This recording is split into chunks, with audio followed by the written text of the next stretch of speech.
Alright, so sa mga nagtatanong kasi kung paano ko kinabit yung PVC door at saka yung hamba o yung plastic door.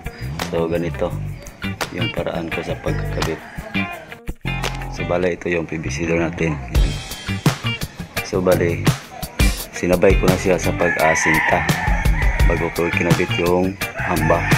So yan, ginawan ko ng tukod para hindi siya mabibigatan dun sa alubras na pinatong natin. Bali direct ako na siyang kinabitin na ako nag-header dyan. Direct na.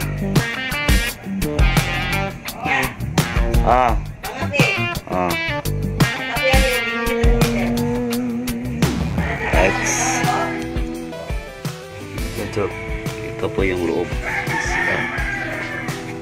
So nagpukay ako dyan para sa inidoro puntang septic doon sa likod.